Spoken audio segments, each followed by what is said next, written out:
Oui, dans cette vidéo, on va quand même revenir sur le match de Coupe du Roi entre Leganés et le Real Madrid, parce qu'il y a pas mal de choses intéressantes à dire. Salut à tous les gars, c'est Azial. Aujourd'hui, on se retrouve pour une nouvelle vidéo où on va revenir sur le dernier match du Real Madrid, et ça va permettre aussi d'amorcer un petit peu le week-end qui va être capital, qui va être très important pour le Real et pour les joueurs du Real, parce qu'il va y avoir un match au sommet, limite, j'ai envie de dire un match pour le titre, même si on le voit depuis le début de saison, il y a des dynamiques, on voit que chaque équipe, entre l'Atlético, le Real et le Barça, chaque équipe a des dynamiques, chaque équipe a ses temps forts, chaque équipe perd des points, ce qui est quand même quelque chose d'assez rare en Liga. Les autres années, généralement, quand l'un des trois, plus souvent quand même, le Barça et le Real, quand le Barça et le Real arrivent à faire la diff en termes de points, à mettre 5, 6, 7 points, généralement, on les revoit plus. Cette année, on voit que très souvent le championnat a été relancé. Au début, le Barça avait 7 points d'avance. Après, c'est l'Atlético pendant un moment qui avait 4-5 points d'avance. Et puis maintenant, c'est le Real Madrid qui avait 4 points, a perdu la semaine dernière. On a débriefé le match le week-end dernier. Du coup, ça a permis à l'Atlético et au Barça de revenir un petit peu. Et là, ce week-end, il va y avoir un match absolument crucial face à l'Atlético, puisque si le Real fait match nul, il laisse l'Atlético à un point, mais t'as le TGV Barça qui pourra revenir derrière toi à 2 points, si je ne me trompe pas, à 1 ou 2 points aussi pareil. Et si par contre le Real perd, et bah tu peux avoir le Barça qui te recolle, ou qui reviennent à 1 point, quelque chose comme ça, et puis tu vas avoir l'Atlético qui te met 2 points d'avance. Donc ça va être vraiment un match capital, et dans cette vidéo on va revenir sur ce match de Coupe du Roi qui a été quand même très compliqué. C'est pas un débrief en soi, c'est plus, voilà, on discute un peu du Real, on discute un petit peu de ce qui s'est passé pendant ce match, mais en même temps on peut aborder un peu d'autres sujets. C'est pas un débrief à chaud, de toute façon le match était mercredi soir, donc... le débrief un peu comme d'habitude, comme le format habituel, est largement passé. C'est juste pour revenir sur quelques trucs. Déjà qui m'ont dérangé, hein, si on le voit, il y a des soucis quand même côté du Real, notamment défensivement, etc. Il y a aussi des soucis de comportement. On va y revenir, et notamment un certain Brésilien numéro 7, ça commence à devenir vraiment lassant, on va pas se mentir. Donc bref, avant que la vidéo commence, n'hésitez pas à liker, commenter, partager, vous abonner, ça fait toujours plaisir, ça aide pour le développement de la chaîne, et comme d'habitude je remercie tous ceux qui le font, et nous on va pouvoir y aller. Donc malgré tout, le Real s'est imposé 3-2, avec des buts de Modric, d'Hendrick et de Garcia en fin de match, on va en reparler. Du côté de Leganés, il y a eu un doublé de Dias, dont un penalty où pareil, on va en reparler. Donc le 11 de départ côté Real. On va pas se mentir, Ancelotti a quand même fait un certain turnover, parce que t'avais quand même des options sur le banc. Bon, déjà, en dehors du groupe, il n'y avait pas Bellingham, pas Mbappé et pas Thibaut Courtois qui ont été laissés au repos. Je crois que c'est les 3 seuls, et sans compter bien évidemment les blessés, donc Rudiger, Alaba, Eder Militao, Carvajal, qui sont depuis un moment. C'est vrai que le truc qui est complètement dingue, c'est que c'est limite la défense titulaire qui sont tous blessés. C'est Carvajal, Rudiger, Eder Militao, Alaba. C'est vraiment, ça te fait un bac fort, quoi. Donc bref. C'est la faute à pas de chance, mais ça montre aussi une mauvaise planification sportive du Real pour moi. J'en ai déjà beaucoup parlé. Beaucoup incriminent Carlo Ancelotti à des moments à juste titre.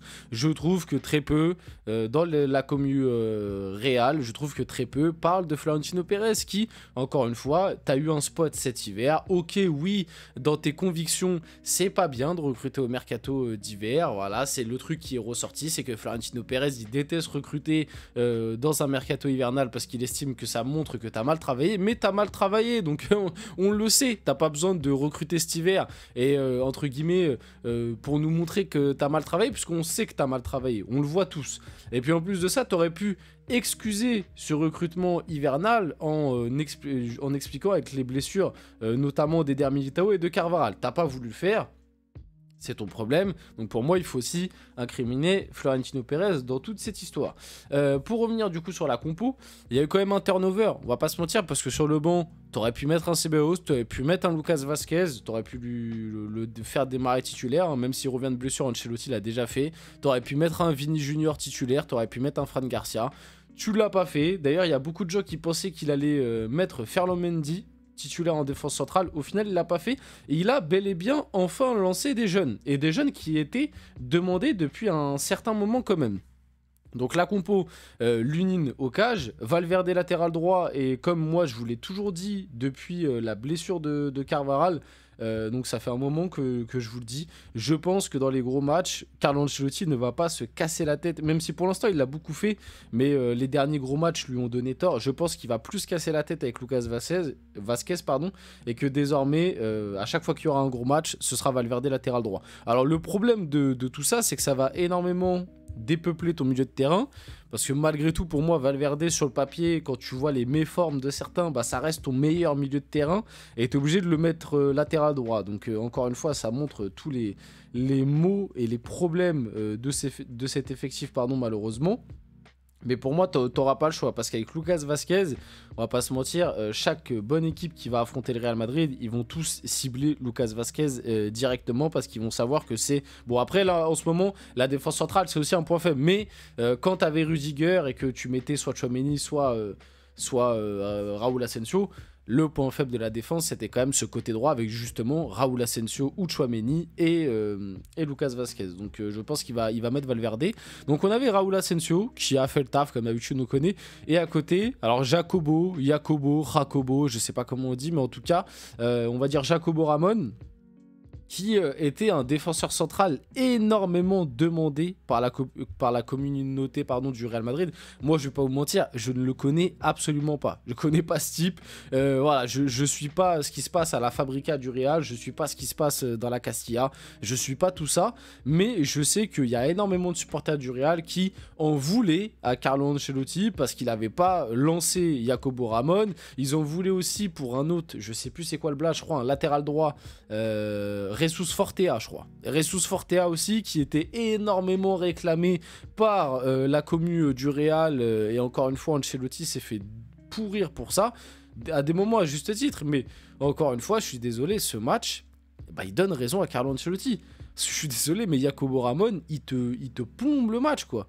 Il te plombe le match. Il a été catastrophique. Alors ok, il est jeune. Ça reste un premier match. Faut pas l'enterrer, tout ça, il n'y a pas de problème. Mais le constat final, c'est que ce match et la prestation de Jacobo Ramon, bah déjà, ça va pas lui donner des points, et que ça donne raison à Carlo Ancelotti de préférer mettre des Tchouaméni défenseur central, de préférer même mettre, à des moments, il a dit, pourquoi pas mettre Valverde si vraiment c'est la crise défense centrale. Putain, Valverde, le pauvre, il va vraiment faire tous les postes sauf milieu de terrain.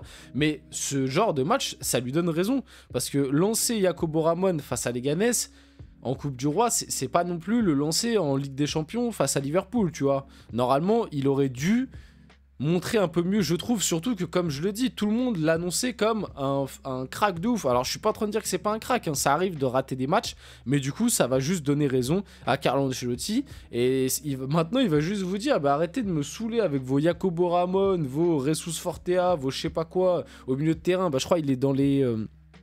Tchema aussi, voilà, Tchema, il est dans les remplaçants. Tchema, pareil, c'est un nom que j'ai énormément vu revenir. Ouais, faut le tester au milieu de terrain. Au bout d'un moment, à chaque fois, enfin, Raúl Asensio, ça a été une réussite, mais moi, sur les dernières années, sous Ancelotti, à chaque fois qu'Ancelotti a testé des jeunes, ça a jamais été des franches réussites, on va pas se mentir. Après, c'est peut-être Ancelotti qui les met pas dans les meilleures dispositions, hein, aussi. Hein. Je mets pas que la faute sur les jeunes, mais voilà. Et puis même historiquement, enfin, no offense, mais historiquement, en tout cas sur les 10 dernières années, le Real n'est pas non plus connu pour sortir des cracks de son centre de formation. Je suis désolé. Oui, ça sort à des moments des bons joueurs de Liga, mais sans plus, tu vois. Pas à l'échelle du Real, en tout cas. Il y a très peu de mecs de ce style. Donc à gauche, on avait Ferland Mendy. Au milieu de terrain, on avait Modric qui a fait un bon match. Tchouaméni, Brahim, bah, c'était plus Arda Güler, moi, je trouve. Enfin, c'était un mix un peu des deux, c'est vrai que... Mais moi, je trouve que c'était plus Arda Güler, mais bref, on s'en fout. Rodrigo et Hendrik devant. Hendrik qui a été buteur, mais moi, je suis désolé, j'ai un avis sur Hendrik, qui est peut-être pas celui de la populace, mais Hendrik... Pour l'instant, je trouve qu'il a des lacunes et des limites sur énormément de trucs. C'est criant, mais bref. Il a été buteur, renard des surfaces, on va pas lui reprocher. Il a une stat de dingue, c'est-à-dire qu'il marque tout le temps. Maintenant, franchement, oui, il mérite plus de temps de jeu. Ça, c'est indéniable. C'est un jeune, il a besoin de jouer. Mais je suis désolé, moi je vois des grosses lacunes hein, pour l'instant, hein, au haut niveau, des lacunes de placement, des lacunes de compréhension du jeu, des lacunes techniques. Enfin bref, on a eu ce but de Modric sur une magnifique passe de Rodrigo. Rodrigo qui a fait un top match, enfin une top première mi-temps. encore une fois. Et vite fait aussi pour parler de Modric qui a fait la petite remontrance sur Vinicius. Vinicius ça va pas. Ah, Vinicius cette année en ce moment ça va pas du tout, je sais pas ce qui se passe mais Vinicius ça va pas du tout et son année 2025 elle est catastrophique. Donc grâce à son but face à Leganés, Luka Modric a été le joueur le plus vieux du Real Madrid en compétition officielle. Du coup, il y a eu ce but, comme j'ai dit, de renard des surfaces de Hendrick, très bien sorti, avec un peu de réussite, mais fallait être là. En plus, Hendrick qui a rendu hommage à Neymar. Du coup, il y a eu le retour de Leganés avec cette main de Jacobo Ramon, là, comme j'ai dit, qui a été en énorme difficulté. D'ailleurs, il y avait peut-être une deuxième main à un moment. Donc, penalty transformé. Le but du 2-2 arrivé à la 58e sur une belle frappe. Et en fin de match, il y a Gonzalo Garcia qui envoie le Real Madrid en demi-finale de Coupe du Roi sur un beaucoup de casse. Lui pareil, un jeune de la Fabrica apparemment qui fonctionne très très bien chez les jeunes. Je crois il a mis 19 buts en 20 matchs, quelque chose comme ça. Donc est-ce qu'on va le revoir? Je pense pas parce qu'il y a déjà Hendrick. Hendrick il a très peu de temps de jeu donc tu vas pas... Enfin voilà. Donc voilà, au final le Real accède quand même aux demi-finales. Même si ça a été compliqué, puis on verra ce que ça donne face à l'Atlético. J'espère que cette vidéo vous a plu. Si c'est le cas, n'hésitez pas à liker, commenter, partager et vous abonner. Les gars, c'était Azial. On se retrouve très rapidement pour une prochaine vidéo.